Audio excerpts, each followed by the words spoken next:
दुनिया के one of the most prestigious institutions IIT Bombay से इंजीनियरिंग करने और कनाडा में 36 एलपीए की एक अच्छी खासी जॉब करने के बाद ऐसी क्या बात हुई कि एक सक्सेसफुल मैन एक सन्यासी में बदल गया?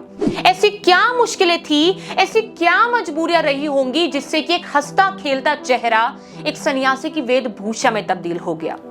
आजकल जहां लोग अपने बच्चे को आईआईटी में एडमिशन के लिए महंगे महंगे और मोटे पैसे इन्वेस्ट करते हैं ताकि उनके बच्चे को आईआईटी में एडमिशन मिल पाए, लेकिन इतनी सारी चीजें करने के बाद भी 1000 में से सिर्फ और सिर्फ 10 से 15 बच्चा ही आईआईटी में जा पाता है।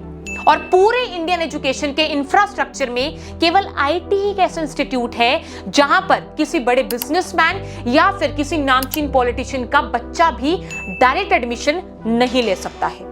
ऐसी अमूल्य स्थान से इंजीनियरिंग करने के बाद ऐसी क्या बात हुई होगी जिससे अभय सिंह आईआईटी बॉम्बे के one of the most successful alumni ना बनकर आईआईटीएन बाबा के नाम से फेमस हो गए? क्या यह आदमी सच में एक संत है या कोई पाखंडी, कोई देशद्रोही या फिर देशभक्त, सदाचारी है या फिर दुराचारी? ऐसी क्या मजबूरियां रही होंगी जिससे आईआईटीएन अभय सिंह किसी मल्टीनेशनल कंपनी में डेस्क जॉब करते हुए दिखने चाहिए थे, लेकिन आजकल वो कुंभ के मेले में नाचते हुए, रिपोर्टर्स को इंटरव्यू देते हुए और अपने आप को किसी सन्यासी की तरह वेशभूषा में दिख रहे हैं। इनका फैमिली बैकग्राउंड क्या है और इनकी one of the most controversial statement कि माँ बाप भगवान नहीं है, इसका क्या मतलब है, इसका क्या अर्थ है?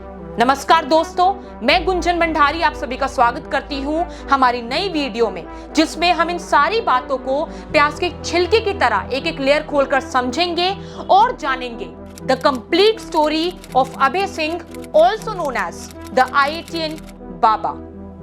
तुम्हारे माँ बाप ही भगवान हैं। अरे माँ बाप भगवान नहीं है यार, माँ बाप को भी भगवान ने बनाया है। मतलब क्या है ये? मतलब वो देखने का अलग तरीका है। वो सतयुग वाला कॉन्सेप्ट तुम कलयुग में यूज कर रहे हो। बेसिकली सतयुग वाला कॉन्सेप्ट कलयुग में कैसे फिट होगा? मुझे बुलाना हो तो मैं आपको किस नाम से बुलाऊं? क्राइस्ट मैं तो यार कल्कि is equal to Krishna plus Shiva plus Kali, code 100, 1 part Vishnu 2 part Shiva. यार एक लड़का आईआईटी कर रहा था, इतनी अच्छी उसकी जॉब लगती है, लोग मरते हैं आईआईटी बॉम्बे जाने के लिए, और उसके बाद वो 1 साल गायब हो जाता है, फिर अचानक मिलता है उसके बड़े बड़े बाल हैं, उसके नाखून बड़े हो रखे हैं। मैं कहाँ से गायब हो गया? आपकी शादी की तैयारी हो रही थी तब आपने घर छोड़ दिया। ऐसी लड़की ढूंढने से कुछ नहीं चाहिए। जो डिप्रेशन की एक्टिंग करता है तो कुछ नहीं हो रहा है इसको, सब झूठ फूट सारे रिश्ते विश्ते कुछ नहीं है, नौटंकी। शैतान के रूप में जब माँ बाप मिले तो कैसा लगेगा? बहुत कुछ होना जिंदगी में।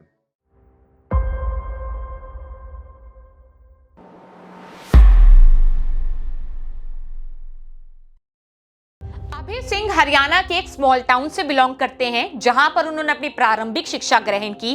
वे बचपन से ही एक शार्प माइंड के व्यक्ति रहे हैं और साइंस और टेक्नोलॉजी में उनकी काफी ज्यादा रुचि रही है, और बचपन से ही वो एक क्यूरियस किड रहे हैं जिसे हर एक नई चीज को जानने के लिए एक नई तरीके की क्यूरियोसिटी रहती है। महज 4 वर्ष की उम्र में उन्होंने फिनाइल की बोतल को पी लिया था, सिर्फ और सिर्फ उसको जानने के लिए, उसको समझने के लिए।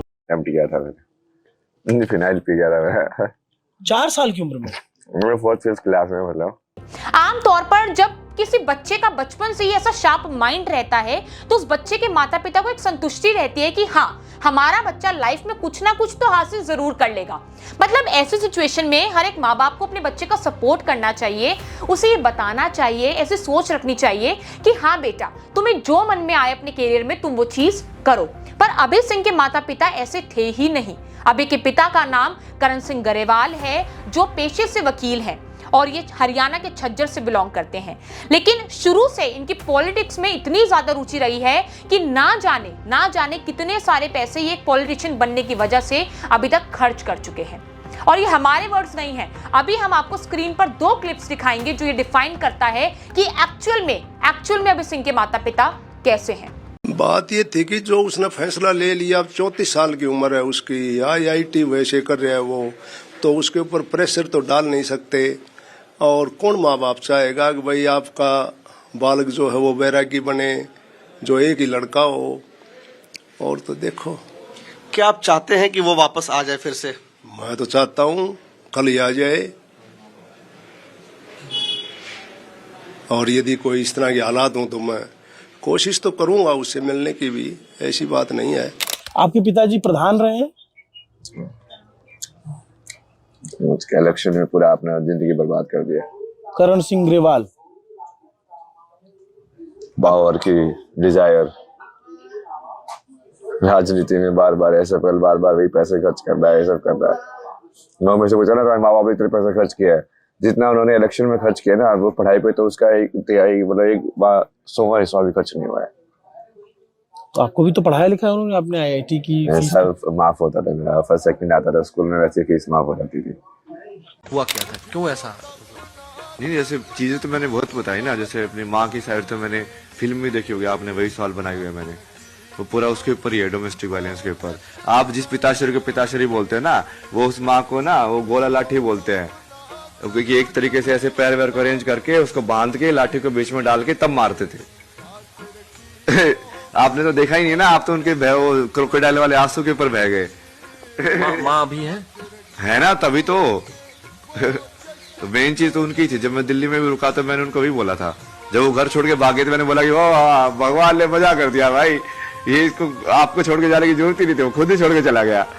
मगर आप तो आप शांति से रहो, बहुत बढ़िया, कोई दिक्कत नहीं आपको। पिताजी का वीडियो वायरल हो रहा है, वो आपको घर बुलाने का प्रयास कर रहे हैं, तो आप घर जाएंगे? अरे यार, उनका तो विनाश निश्चित करके आया हूँ मैं। उनके लिए तो मैंने ऐसी ऐसी टाइमलाइन बना के रखी हुई है, क्योंकि उनके कर्म इतने खराब है ना। अब मेरा काम है ना आत्मा को कर्म के हिसाब से देखना है। तेरा कर्म की तो स्कोर कितना वो दिखा तू। रिश्ते विश्ते के चक्कर में क्या तो मैनिपुलेट कर रहे हो, मतलब है कि न्याय नहीं होगा तुम्हारे साथ। कर्म के हिसाब से ही होगा ना, जो मेरे कर्म है वो उससे मिलेंगे। राम को भी अपना कर्म मिला था, चुपके वाले को तीर मारा, बाद में लगा ना उसको तीर। भगवान को जब कर्म निभाना पड़ता है तो वो अलग हो जाएंगे माँ बाप होने के बाद। तो आपने अपने पिताजी की टाइमलाइन लिख दी है? हाँ, सब लिख दिया कि क्या कुछ होने वाला है उनके साथ? हाँ। वो तो आपको घर बुला रहे हैं। हाँ, कौन से घर बुला रहे हैं सब पता है मेरे को। टॉर्चर चैम्बर था ना वो तो।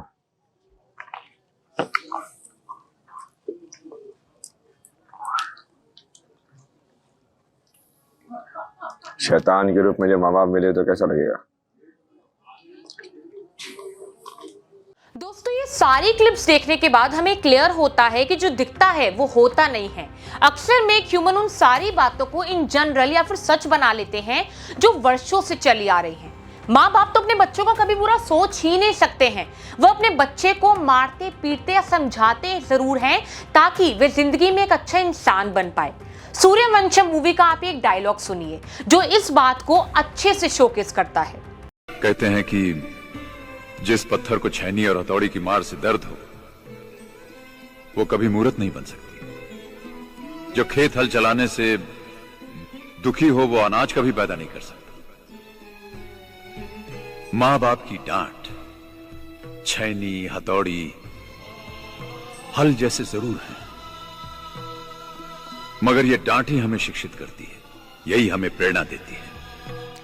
इसी तरह से ऐसी बहुत सारी मूवीज हैं जो कि माता पिता का अपने बच्चों के साथ एक पॉजिटिव रिलेशन दर्शाती हैं। पर वो कहते हैं ना कि तालाब की सारी मछलियां अच्छी नहीं हो सकती हैं। शायद अभय सिंह के माता पिता भी इसी चीज का एक उदाहरण है। अभय का अपने माता पिता को इंसान के रूप में शैतान कहना और अपने ही पेरेंट्स से दूर रहने के लिए अपने घर से सबसे दूर चले जाना कहीं ना कहीं इस बात को सिद्ध करता है। अभय बचपन से ही अपने माता पिता के इस बिहेवियर से खुश नहीं था। इस क्लिप में हमें यह भी देखने को मिला कि अभय बचपन से पढ़ाई लिखाई में ठीक था। उसके स्कूल की फीस तो उसके एग्जाम्स में अच्छे अंक आने की वजह से ही माफ कर दी जाती थी, जो कि इस बात को प्रूव करता है कि एक बच्चे के लिए जो उसके माता पिता की एक बेसिक जरूरत होती है उसको भी अभय सिंह के माता पिता सही से नहीं निभा पाए।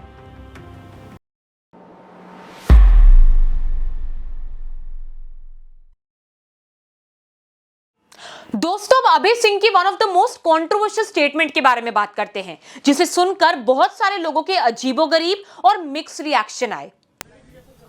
बोलो, आप बोलते हैं ना माँ बाप अपने बच्चे के लिए अच्छा ही सोचते हैं। पक्का 100% बोल रहे हो? मैं केस दिखा दिए नहीं सोचते फिर? बताइए। नहीं, आपने न्यूज़ कभी कवर नहीं की। हाँ, बहुत कुछ होता है। बेच भी देते हैं बच्चे को, बहुत कुछ करते हैं, रेप भी कर देते हैं, मार भी देते हैं, फेंक भी देते हैं। तो ये एब्सोल्यूट स्टेटमेंट तो नहीं है, बट इसका एब्सोल्यूट बना दिया गया है कि वो तो माँ बाप बनने के बाद संत बन गए हैं, वो बुरा सोचने की कैपेबिलिटी नहीं है उनके अंदर। ऐसे थोड़ी होता है तो वो भी इंसान ही। वो माँ बाप के रिश्ते में आ गया तो इसका मतलब वो संत बन गया, एकदम से कर्मयोगी बन गया। वो भी अपने स्वार्थ के बारे में सोचता है। हर इंसान सबसे पहले अपने स्वार्थ के बारे में सोचता है, चाहे किसी भी रिश्ते में हो। इसलिए डाइवोर्स होते हैं, रिश्ते नहीं चलते। नहीं तो पति पत्नी का रिश्ता 7 जन्मों तक चलना चाहिए ना, क्यों नहीं चल रहा है? तुम्हारे लाइक माँ बाप ही भगवान हैं। अरे माँ बाप भगवान नहीं है यार, माँ बाप को भी भगवान ने बनाया है। मतलब क्या है ये? मतलब वो देखने का अलग तरीका है। वो सतयुग वाला कॉन्सेप्ट तुम कलयुग में यूज कर रहे हो बेसिकली। सतयुग वाला कॉन्सेप्ट कलयुग में कैसे फिट होगा? चलिए जानने से पहले हमें समझने का ट्राई करते हैं कि असल में अभय का स्टेटमेंट को लेकर क्या मानना है। पेरेंट्स आर नॉट गॉड, माँ बाप भगवान नहीं है। अभय का स्टेटमेंट को लेकर यह मानना है कि हमारी सोसाइटी में, हमारे हिंदू समाज में माँ बाप को एक स्पेशल ट्रीटमेंट दिया जाता है। यहाँ पर जितने भी सारे रिश्ते हैं उन सब में से माँ बाप को एक अलग दर्जा दिया गया है, उन्हें भगवान के बराबर माना जाता है। माँ बाप भी तो भगवान जैसे होने चाहिए, तब माँ बाप भगवान होगे ना। अब तुम कृष्ण के जो उनके संतान थी उन सबसे पूछो तो भगवान ही हो गए उनके लिए, तो क्योंकि वो बंदा ही वैसा है। अब यहाँ पे माँ बाप ही अपने बच्चों को ऐसे रेज करते हैं जैसे कि वो घोड़े गधे बना रहे हो और उसको बड़ा करके फिर उनको ढो के उनसे काम निकलवाएंगे। ये तो उनकी सोच होती है। माँ बाप भगवान है, वो भगवान कुछ नहीं है भाई। ये सब कलयुग का ट्रैप है तुम्हारे लिए, ठीक है? चलो बाय बाय, नमस्कार। अब देखो दोस्तों, यहाँ पर भी हमारी वही स्टेटमेंट क्लियर होती है कि हम इंसान कुछ बातों को परमानेंट मान लेते हैं। हमारे हिंदू धर्म में हमें सिखाया गया है कि हमें अपने माँ बाप को सबसे ऊंचा स्थान देना है, उन्हें पूजना चाहिए, उनकी सेवा करनी चाहिए। और इन्हीं सारी बातों से अभय सिंह को दिक्कत महसूस होती है। उनका ये मानना है कि हम सभी को भगवान ने बनाया है और उनकी निगाह में हम सब एक समान हैं। वो किसी भी इंडिविजुअल को ज्यादा इज्जत या ज्यादा खुशी नहीं दे सकते हैं। वो अगर एक पल किसी इंडिविजुअल को खुशी देते हैं तो दूसरे ही पल उसी इंडिविजुअल को वो दुख भी दे सकते हैं। और इन्हीं सारी बातों के बीच में अगर हम ये मानने लग जाएं कि जिसने हमें बनाया यानी कि गॉड यानी कि भगवान, हम उन्हें सुप्रीम ना मानकर अपने माँ बाप को भगवान मान ले और उस मानने वाली पट्टी को हम अपनी आंखों में बांधकर जो हमारे माँ बाप कहें हम वही करें और उनके लिए जिए। दोस्तों, आपको 3 इडियट्स का ये सीन जरूर याद होगा, जहां पर भी हम माँ बाप को अपने बच्चे को लेकर एक्सपेक्टेशंस को देख सकते हैं।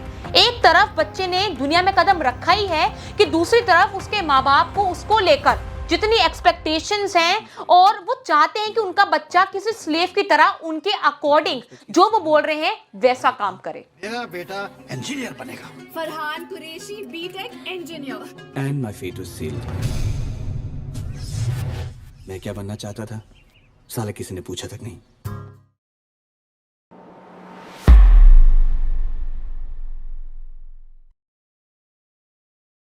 अभय का एक और क्लिप बहुत चर्चा में रहा था। वो था जब एक रिपोर्टर ने उनसे उनके माता पिता के बारे में पूछा। तब अभय ने महादेव यानी कि लॉर्ड शिवा को अपना भगवान माना। और इस क्लिप में भी हमें अभय का अपने माता पिता को लेकर क्या विचार है वो पता चलता है। लोग भी शायद यहाँ आए थे पर मुलाकात नहीं हो पाई। अगर आप इस पर कुछ टिप्पणी करना चाहें। अरे यार, मेरे का मतलब ये नहीं है ना, मेरे पेरेंट्स से महादेव है ना।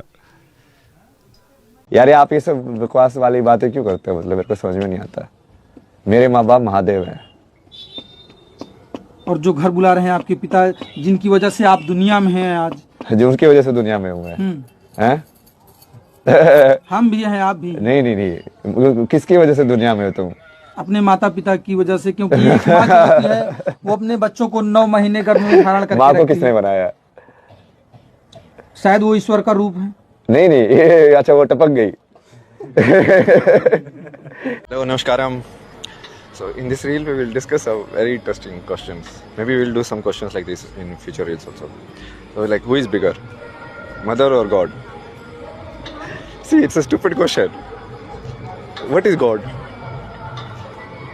Like, either you don't even have a good definition or you are just stupid enough.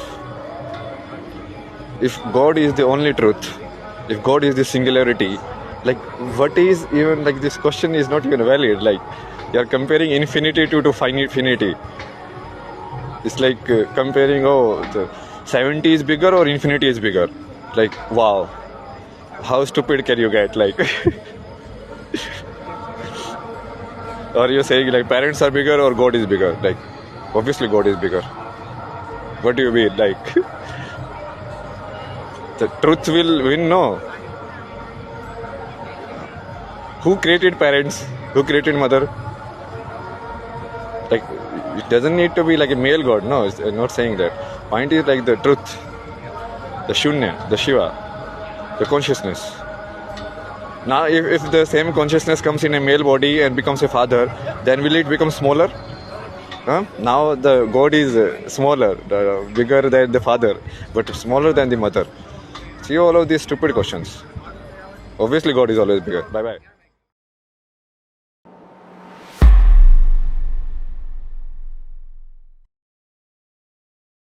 अभय सिंह की टीनेजर लाइफ बहुत अमेजिंग रही है। अमेजिंग वर्ड का यूज मैं यहाँ पर इसलिए कर रही हूँ क्योंकि उनकी लाइफ किसी नॉर्मल टीनेजर की लाइफ से बहुत डिफरेंट थी। उनके फादर पेशे से वकील रहे हैं और अभय उनका एक लौता लड़का। अपनी स्कूलिंग खत्म करने के बाद वे दिल्ली गए, जहां पर अभय सिंह ने IIT के एग्जाम की तैयारी शुरू करी और ऑल इंडिया रैंक 731 लेकर के आए, जो कि इस बात को प्रूव करता है कि अभय की टीनेजर लाइफ बहुत अमेजिंग रही है और साथ ही साथ में पढ़ाई लिखाई में अव्वल रहे हैं। अच्छा, सारी बात जो मैं कर रही हूँ ये सारी बात 2008 से लेकर 2009 के बीच की है। फिर उसके बाद अभय सिंह ने IIT बॉम्बे में एरोस्पेस इंजीनियरिंग चूज करी और 4 साल के लिए वे बीटेक करने के लिए हरियाणा से मुंबई चले गए। अच्छा, इसके पीछे एक बहुत इंटरेस्टिंग स्टोरी छिपी है। वो इंटरेस्टिंग स्टोरी ये है कि अभय अपने एक इंटरव्यू में ये बताते हुए दिखे कि उनके लिए उनका घर एक टॉर्चर चैम्बर है। जी हाँ, उनके लिए उनका घर एक टॉर्चर चैम्बर है। उनको अपने घर में बहुत घुटन महसूस होती है और वो अपने घर से भागना चाहते थे। अब आप खुद सोचिए, खुद देखिए कि किसी इंसान का अपने घर के लिए, जहां पर उसका फैमिली रहती है, उसका परिवार रहता है, जहां पर उसने अपना बचपन बिताया होता है, कुछ खट्टी मीठी, कुछ नोक-झोंक बातें छिपी होती हैं, इतनी सारी यादें होती हैं, उस घर के लिए उसको टॉर्चर चैम्बर कहना, इस वर्ड को यूज करना कितना ट्रॉमेटाइजिंग होगा अभय सिंह एक बच्चे के लिए उस वर्ष के। एक एवरेज इंडियन स्टूडेंट जब कॉलेज या फिर कहीं जॉब कर रहा होता है और जब वेकेशंस आते हैं तो उसको अपने घर की याद आती है, वो अपने घर जाना चाहता है। पर अभय सिंह अपने ही घर को छोड़ना चाहता था और उसने अपने क्लिप में बोला भी है कि वो अपने घर को छोड़ना चाहता था, इसलिए उसने IIT बॉम्बे को चूज किया, उसको चुना। ओवरऑल अभय सिंह का अपने घर से भागने और अपने घर को छोड़ने का कारण, उसका रीजन, उसका मोटिव ये था कि उनके घर का माहौल बहुत ट्रॉमेटाइजिंग था। उनका घर का माहौल किसी नॉर्मल इंडियन फैमिली जैसा नहीं था और ऐसा वो अपने बहुत सारे इंटरव्यूज में बोलते हुए दिखे हैं। जाना था, दूर जाना था, इसलिए मुंबई। घर से दूर जाना था क्योंकि घर पे अच्छा नहीं लगता था। घर पे तो 4 साल की उम्र में, कितना 4th-5th क्लास में एम्प्टी किया था मैंने, फिनाइल पी गया था मैं। 4 साल की उम्र में? मैं 4th-5th क्लास में, मतलब 4th-5th क्लास में। आप 10 साल के रहोगे तब तो। टॉर्चर चैम्बर था ना वो तो। अपने कॉलेज में अभय एकेडमी की पढ़ाई के साथ साथ और बहुत सारी एक्टिविटीज में इन्वॉल्व रहते थे। वो पोएट्री लिखा करते थे और साथ ही साथ उनको पढ़ने लिखने का बहुत शौक था।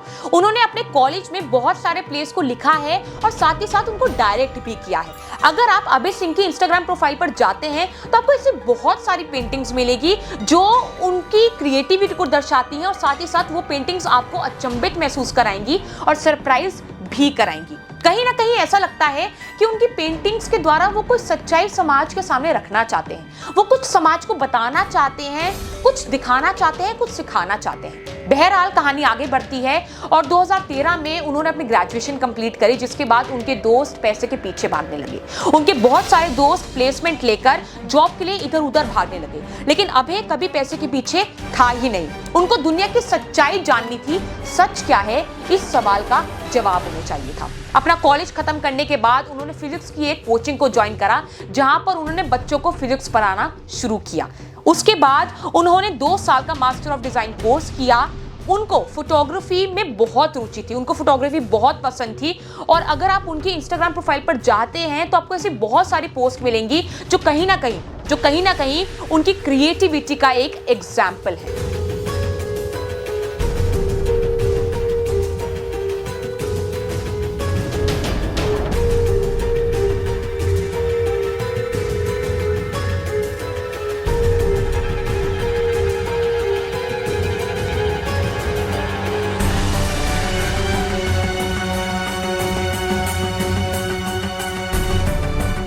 एक तरफ अभय के फ्रेंड्स अच्छी खासी जॉब लेकर सेटल हो रहे थे, वहीं दूसरी तरफ अभय इन सबसे अलग अपनी लाइफ अपने अकॉर्डिंग जीना चाहते थे। लेकिन इस टाइम तक भी उनके परिवार वाले, उनकी फैमिली वाले अभय के सपोर्ट में नहीं थे। वो उसको पैसे कमाने के लिए और अच्छी खासी जॉब करने के लिए हमेशा परेशान करते रहते थे। अपने ऊपर इतना फैमिली प्रेशर होने के बाद भी अभय से जो बन पड़ना था, उसको जो भी लाइफ में करना था, उन्होंने वो चीज करी। उसके बाद साल आता है 2019 का, जब वो कनाडा गए और कनाडा जाकर उनको 36 LPA की एक अच्छी खासी जॉब मिली। ये एक ऐसी जॉब थी जो नॉर्मली एक इंडियन यंग जनरेशन का सपना होता है, लेकिन अभय सिंह के लिए ये जॉब कुछ भी नहीं थी और ये उनके खुद के शब्द हैं। ये शब्द उन्होंने एक इंटरव्यू में बोले हैं। लेकिन फिर वही बात कि उनको अपने घर से दूर जाना था और अपने घर से दूर जाने के लिए उन्होंने कनाडा को चूज किया और वहां पर ये जॉब करी। भारत की सबसे बड़ी प्रॉब्लम यही है, मैं घर में बैठ के बेसिकली वो सदगुरु का क्रिया है मैं वो करता था, ध्यान में बैठ के ओम ओम तुम कर रहे हो, क्रिया कर रहे हो। अब उनको लगा भाई ये तो गया, ये लड़का तो हाथ से निकल गया, ये तो बाबा बन जाएगा, किसी गुफा में बैठा होगा। मैं बोला कि भाई मैं इस चीज को समझने की कोशिश कर रहा हूँ, ये है क्या, तुम करके नहीं देखोगे तो समझोगे कैसे उस चीज को। तो आपको लगता है कि आपके माता पिता ने ही आपको छोड़ दिया है या आपने? नहीं, भगवान ने बेसिकली उनके थ्रू ही छुड़वा दिया मेरे को। कि जब मैं घर में था उन्होंने ऐसी सिचुएशन क्रिएट कर दी कि मेरे को इतना बुरा भला बोला, इतनी सारी चीजें बोली कि तू झूठा है, तेरे को तो डिप्रेशन भी नहीं हुआ था, तू तो एक्टिंग करता था, मतलब इतनी सारी चीजें बोली ना उन्होंने। एक बार इस चीज में भी गाली देते थे कि तेरे को डिप्रेशन नहीं हुआ, उल्टा पागल भी बोलते थे। मतलब यार एटलीस्ट एक चीज में स्टक करता हूँ यार, या तो मैं बिल्कुल पागल हूँ कि मेंटली सही नहीं हूँ, या फिर मैं डिप्रेशन का नाटक कर रहा था। तो कम से कम वो बिल्कुल ही नेगेटिविटी होती है ना जिससे लोगों के अंदर, तो मैं तो उनका माध्यम बन गया वो निकालने का। भगवान का नाम जैसे मैं लेता था तो उसके अंदर भी ये तो मोटा बन गया, ये तो बाबा बनेगा, जैसे किसी और को ऐसे ओल्ड लेडी आती थी मैं उनको समझाता था कि जैसे मन जो होता है कैसे काम करता है, कैसे उसको शांत करना है, रिश्तों में आपको कैसे रहना चाहिए। तो वहां पे मजाक उड़ाते थे, तेरे बेटे ने भी संत बना देगा यो, मतलब कटाक्ष करे ना, समझ रहे हो आप? ये सब क्या है? अब वो किस नियत से आ रहे हैं? अब बताओ मेरे को आप। दोस्तों ये सारी बातें जानने के बाद हमें यह पता चल रहा है कि जब अभय सिंह अपने फ्रेंड लोगों से उनके माता पिता के बारे में जो सुनते होंगे, जो इमेजिन करते होंगे कि हाँ माँ बाप तो ऐसे ही होते हैं, और जब वे सारी चीजें अपने माता पिता में ढूंढते होंगे और उन्हें क्वालिटीज अपने माता पिता में नहीं मिलती होंगी, और इसी रीजन की वजह से अभय सिंह का अपने पेरेंट्स को लेकर जो नजरिया है वो अलग हो गया। अब हम आपको एक और क्लिप दिखाएंगे जिससे अभय सिंह के विचार टुवर्ड्स हिज पेरेंट्स क्या हैं वो पता चल रहे हैं। सिंह की भी कोई गर्लफ्रेंड रही है, वापिस अपने संजोयते के शादी करूंगा या विचार था ही नहीं? मतलब शादी से तो मेरे को पहले डर लगता था, जो कि मेरे को घर में जो थे ना पेरेंट्स वो लड़ाई वड़ाई करते थे, तो मुझे ऐसा था यार ये तो नहीं करना मेरे को, पर मुझे ये भी नहीं पता कि करना कैसे फिर। जब तुमने एग्जाम्पल ही खराब देखा हो, तुमने सही एग्जाम्पल देखा ही नहीं है कि उसको निभाना कैसे होता है, सब कैसे फॉलो करने होते रिश्ते, तो उसकी वजह से वो अब जैसे गर्लफ्रेंड तो थी 4 साल तक, बट वो वहीं पर अटक गया। मुझे आगे का डायरेक्शन ही समझ में नहीं आया कि मैं करूँ कैसे। जैसे बहुत टाइम तक तो मुझे लाइफ में ऐसे ही करता था यार, 30 साल तक 40 साल तक जियो, ये हो जाएगा फिर खत्म, क्या करना है यार जिंदगी में, क्योंकि शादी वादी तो करनी नहीं है, ये सब अपने से होगा नहीं, ये झंझट वंझट। तो वो डायरेक्शन वही है ना कि तू कहीं ना कहीं आप वो देखोगे ना कि वो चीज़ तुमको कहीं लेके जा रही है। ये बिंदु तुम बाद में देख के जब कनेक्ट करते हैं ना तब तुमको समझ में आते हैं। एक बहुत पुरानी कहावत है कि भगवान हर जगह नहीं रह सकते हैं, इसलिए उन्होंने माँ बाप बनाए ताकि वो अपने बच्चों की अच्छे से रक्षा कर सके, और इसी सोच के खिलाफ अभय सिंह थे। मतलब कि वो तालाब की कुछ गंदी मछलियों को समाज के सामने लाना चाहते हैं। माँ बाप हमेशा अपने बच्चे का अच्छा ही सोचते हैं, उनकी हमेशा रक्षा ही करना चाहते हैं, उनकी देखरेख अच्छे से करते हैं। इसी सब स्टेटमेंट को अभय सिंह एब्सोल्यूट स्टेटमेंट नहीं मानते हैं। उनका ये मानना है कि ऐसा जरूरी नहीं है, दुनिया में समाज में ऐसे कुछ माँ बाप हैं जो अपने बच्चों की अच्छे से रक्षा नहीं कर पाते। पर यहाँ पर मेन मुद्दा ये है, मेन सवाल ये है कि ये सब बातें आखिर अभय सिंह के दिमाग और मन में आई ही क्यों? क्या किसी ने इनका ब्रेन वॉश किया है या फिर सच में समाज में ऐसा ही होता है? ये देखकर या सुनकर ही तो उन्होंने ये डिसीजन लिया होगा। मतलब कुछ तो सच्चाई रही होगी, कुछ तो बात है अभय सिंह की बातों में, कुछ तो सच्चाई है उनकी बातों में जिससे वो इस राह पर चल रहे हैं। अब हम आपकी स्क्रीन पर एक क्लिप दिखाएंगे जिसमें अभय सिंह पेरेंटल लव के बारे में बात कर रहे हैं। क्या नहीं किया उन्होंने जिस वजह से आपको इतना ये चीज अफेक्ट करी है कि सिर्फ ये अभी उनको यदि फाइनेंशियल चाहिए, वो बोले कि हमने लिखाया पढ़ाया, तो ठीक है ना, मैं उनको भेज देता ना पैसे, और तो मैं बहुत सारे पैसे भेज सकता हूँ, ये लो 1 करोड़ रुपए हो जाएगा तुम्हारा, डन। जो सारा चुका दिया मैंने। बात वही बट है। यदि उनको यदि पर्सनल केयर, पर्सनल लव वो सब चाहिए तो वो तो उन्होंने कभी दिया ही नहीं, तो उनको किस चीज़ के लिए बोल रहे थे देने के लिए? वो तो जो कि वो मैं तो पेरेंट्स से डिप्रेशन के बाद भी यही डिस्कशन किया था। बोले कि तुम लोगों को समझ में आता है पेरेंटिंग क्या होती है? बोला कि हमने तेरे को लिखा दिया, पढ़ा दिया, ये कर दिया, मैंने वो कर दिया, और क्या करना होता है पेरेंट्स को? मैंने कहा प्यार। मगर किसी इंसान को कुछ भी लिखाओ पढ़ा मत, बट उस बच्चे को यदि तुम प्यार दोगे तो वो बहुत ब्यूटीफुल बीइंग में डेवलप होगा, चाहे वो अनपढ़ ही हो। उनको ये बेसिक फैक्ट नहीं समझ में आता है, वो ठीक है। इस क्लिप को देखने के बाद हमें क्लियर होता है कि माँ बाप या माँ बाप के प्यार को लेकर जो सोच लोगों के मन में है वो एकदम ब्रह्मा जी की लकीर नहीं है। कुछ अच्छे पेरेंट्स हैं तो समाज में कुछ कम अच्छे भी हैं। अब देखिए, पेरेंटल लव या माँ बाप का अपने बच्चों से प्यार करना ये कोई नई बात नहीं कर रहे हैं वो, पर इस बात का इंपॉर्टेंस बता रहे हैं। समाज को एक नई सच्चाई या फिर कह लो कि कड़वी सच्चाई से रूबरू करवा रहे हैं। चलिए बात करते हैं अभय सिंह की लव लाइफ के बारे में। यहां पर भी हमें साफ साफ उनके माता पिता का इन्फ्लुएंस नजर आ रहा है। अभय सिंह 4 साल के रिलेशनशिप में थे। उन्हें पता था कि प्यार क्या होता है, लव क्या होता है, गृहिणी जीवन क्या होता है, पर फिर भी उन्होंने इस लाइफ को नहीं चुना। इसके पीछे एक बहुत बड़ा कारण था कि वो कहीं ना कहीं मान चुके थे कि जो माहौल उनके घर में रहा है शादी के बाद शायद ऐसा ही उनके साथ ना हो। अब आप सोच सकते हैं कि किस तरीके का इफेक्ट उनकी मेंटल हेल्थ पर उनके घर वालों ने, उनके परिवार वालों ने और उनके घर के माहौल ने डाला हुआ था। तो अभय सिंह की भी कोई गर्लफ्रेंड रही है, वहाँ भी सबने संजोते के शादी करूंगा, या विचार था ही नहीं? मतलब शादी से तो मेरे को पहले डर लगता था, जो कि मेरे को घर में जो थे ना पेरेंट्स, वो बहुत लड़ाई वड़ाई करते थे। तो मुझे ऐसा था यार ये तो नहीं करना मेरे को, पर मुझे ये भी नहीं पता कि करना कैसे फिर। जब तुमने एग्जाम्पल ही खराब देखा हो, तुमने सही एग्जाम्पल देखा ही नहीं है कि उसको निभाना कैसे होता है, सब कैसे फॉलो करने होते हैं रिश्ते, तो उसकी वजह से वो अब जैसे गर्लफ्रेंड तो थी 4 साल तक, बट वो वहीं पर अटक गया। मुझे आगे का डायरेक्शन ही समझ में नहीं आया कि मैं करूँ कैसे। जैसे बहुत टाइम तक तो मुझे लाइफ में ऐसे ही करता था यार, 30 साल तक 40 साल तक जियो, ये हो जाएगा फिर खत्म, क्या करना है यार जिंदगी में, क्योंकि शादी वादी तो करनी नहीं है, ये सब अपने से होगा नहीं, ये झंझट वंझट। तो वो डायरेक्शन वही है ना कि तू कहीं ना कहीं आप वो देखोगे ना कि वो चीज़ तुमको कहीं लेके जा रही है। ये बिंदु तुम बाद में देख के जब कनेक्ट करते हैं ना, तब तुमको समझ में आते हैं।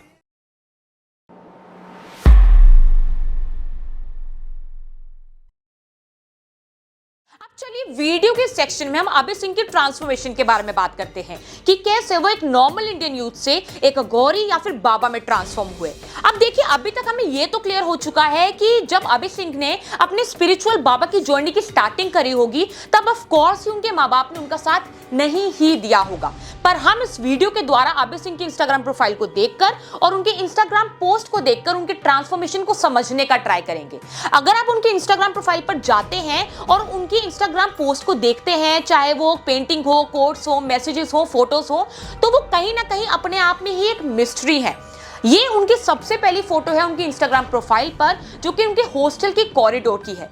इससे हमें उनकी फोटोग्राफी स्किल्स का पता चलता है और इससे हमें यह भी देखने को मिलता है कि उनको इन सारी चीजों में कहीं ना कहीं मन लगता था, रुचि मिलती थी। इसके बाद अगर हम आगे बढ़े तो हमें उनका पहला पोस्टर जिस पर उन्होंने पेंटिंग करी होगी, हम उसको देखते हैं। इस पोस्टर में हमें लोनलीनेस यानी कि अकेलापन फील हो रहा है।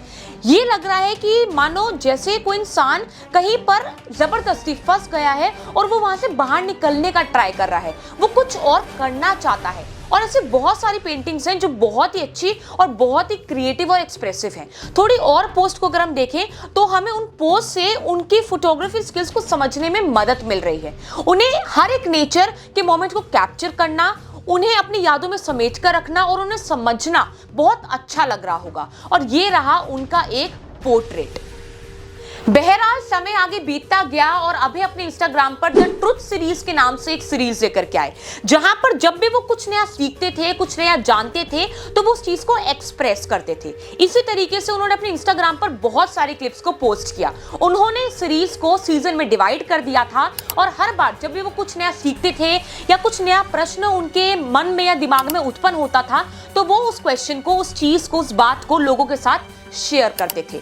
और दोस्तों, शायद यही वो समय था, यही वो टाइम था जब अभय सिंह रियलिटी में अपने नॉर्मल लाइफ से अपनी स्पिरिचुअलिटी की लाइफ में, अध्यात्म की दुनिया में एंटर करने जा रहे थे। अब शायद उनको अपने सवालों का जवाब मिल चुका था कि एक्चुअल में उनको लाइफ में सीखना क्या है, एक्चुअल में उनको अपनी लाइफ में करना क्या है। और शायद यही वो फेज था जब उनके परिवार, उनके घर वालों को ये पता लगने लग गया था कि अभय अब बदलने वाला है, अभय सिंह अब बिल्कुल बदलने वाला है।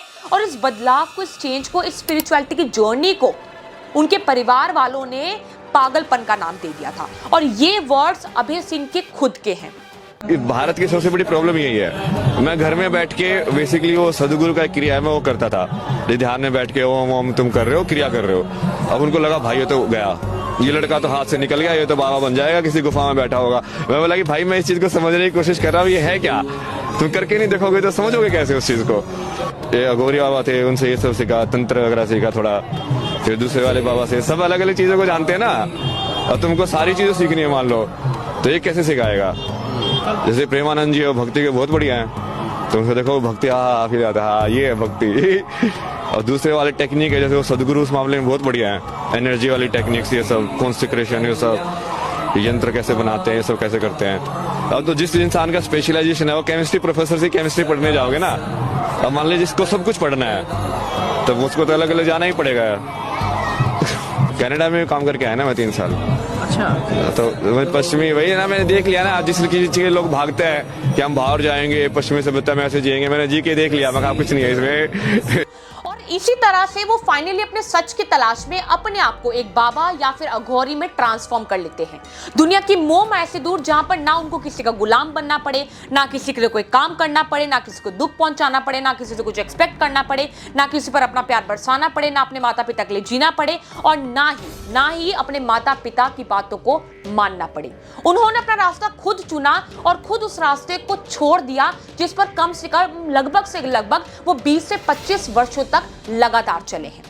पर इन्हीं सब बातों के बीच में एक जरूरी बात हम आपको बताना नहीं भूल सकते हैं कि आखिर अभय सिंह किस टाइप के बाबा में आते हैं। जी हाँ, मतलब इंडिया में बहुत सारे स्पिरिचुअल लीडर्स रहे हैं, बहुत सारे स्पिरिचुअल बाबाज रहे हैं। जैसे कि अगर हम बात करें अघोरी बाबा की, अघोरी बाबा जो कि लॉर्ड शिवा का पूजन करते हैं, ये योगा और मेडिटेशन करते हैं, और माना जाता है, कहा जाता है कि ये अपनी बॉडी पर राख लगाकर रखते हैं और साथ ही साथ दुनिया की मोह माया से दूर हो जाते हैं। फिर आते हैं नागा साधु जी जो कि लॉर्ड शिवा और लॉर्ड विष्णु का पूजन करते हैं। ये योगा और मेडिटेशन करते हैं और कहा जाता है कि ये वस्त्रों का त्याग कर देते हैं। और इसी प्रकार से बहुत सारे बाबास होते हैं, लाइक संत बाबा, सूफी बाबा, आश्रम बाबा, तांत्रिक बाबा, और इसके बाद एक और तरीके के बाबा, एक और प्रकार के बाबा आजकल बहुत चर्चा में चल रहे हैं, जो कि हैं मॉडर्न गुरु बाबा। जी हाँ, इस प्रकार के बाबा, ऐसे जो बाबास होते हैं, वो स्पिरिचुअल जर्नी, स्पिरिचुअल लाइफ को जीते हैं, पर इनका एक पर्टिकुलर लाइफस्टाइल होता है। इनका पर्टिकुलर लाइफस्टाइल ये होता है कि बुक्स पढ़ते हैं, सोशल मीडिया यूज करते हैं, इनको बहुत सारी भाषाएं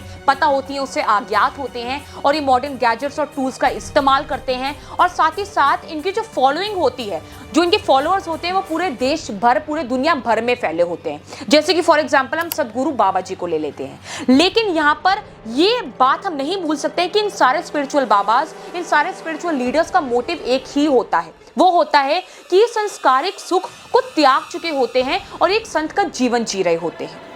पर यहाँ पर मुख्य सवाल ये उठता है कि आखिर अभय सिंह कौन सी बाबा की कैटेगरी में आते हैं। अगर हम इस पर चर्चा करें, अगर हम इस पर बात करें, तो ये मॉडर्न गुरु बाबा की कैटेगरी में आ सकते हैं। जी हाँ, हालांकि इन्होंने अपने एक इंटरव्यू में ये कहा है कि ये अघोर साधना कर चुके हैं और साथ ही साथ ये अघोरियों के साथ प्रैक्टिस भी कर चुके हैं, उनका ज्ञान जान चुके हैं। और जैसे कि हम सब जानते हैं, हम सबको पता है कि एक अघोरी बाबा इंसानी मांस का सेवन करते हैं, उसी प्रकार से अभय सिंह ने भी हड्डियों को खाया है, इंसानी मांस का सेवन किया है। और इसी तरह से अभय सिंह की transformation from a normal IT graduate person, from a normal IT graduate boy to an IITian Baba, हम इस बात को, इस ट्रांसफॉर्मेशन को अब समझते हैं। पता चलेगा। तो मानव शरीर की हड्डी खाई, पता नहीं यार क्या दिया था उसने। जो उसने दिया मैंने खा लिया। भगवान का प्रसाद है भाई, सब भगवान है।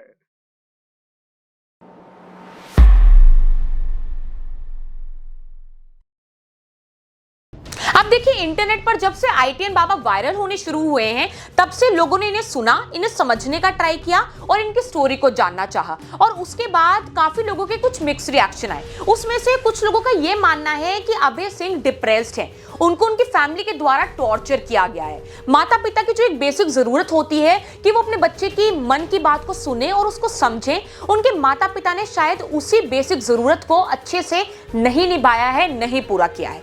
वहीं अगर हम बात करें तो कुछ लोगों का यह भी मानना है कि अभय सिंह का मानसिक संतुलन ही ठीक नहीं है। और वहीं अगर हम दूसरी तरफ देखें तो कुछ लोग ऐसे भी हैं जो अभय सिंह की थिंकिंग स्किल्स को सही मानते हैं, उनको उनकी थिंकिंग स्किल्स सही लगती हैं और वो उनके लाइफ के डिसीजन की रिस्पेक्ट करते हैं। अब हम आपको जल्दी से कुछ पॉजिटिव कमेंट स्क्रीन पर दिखा देते हैं।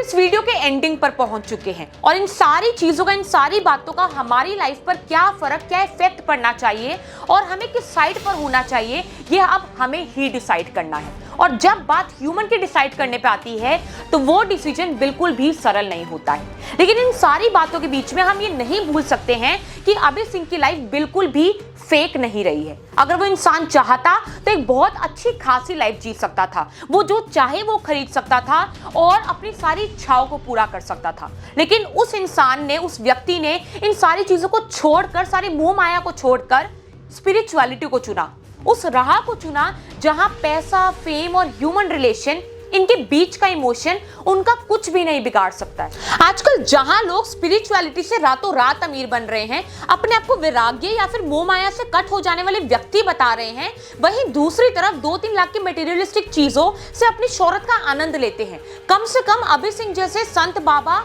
जैसे दिख रहे हैं, जैसे बोल रहे हैं, वो रियल मायने में, असल मायने में मोह माया और पैसे को तो सच में ही त्याग चुके हैं। आप खुद सोचिए, आप खुद देखिए कि जो इंसान अपनी लाइफ की पटरी, अपनी जिंदगी की पटरी को सुख की राह पर बिछा सकता था, उसने वो सब चीजों को त्याग दिया।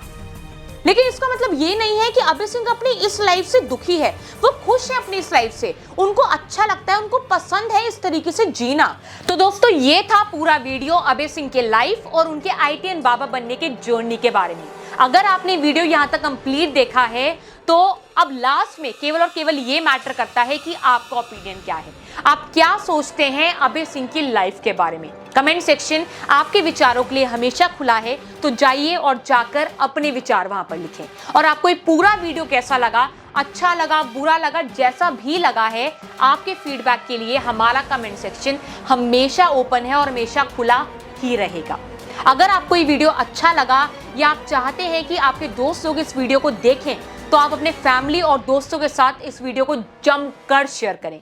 और इंटरेस्टिंग टॉपिक पर वीडियो के लिए हमारे चैनल को सब्सक्राइब करना ना भूलें और बेल आइकन को जरूर प्रेस करें। This is Gunjan Bhandari, your host and दोस्त, signing out until the very next video on Vichar Vimarsh YouTube channel. धन्यवाद।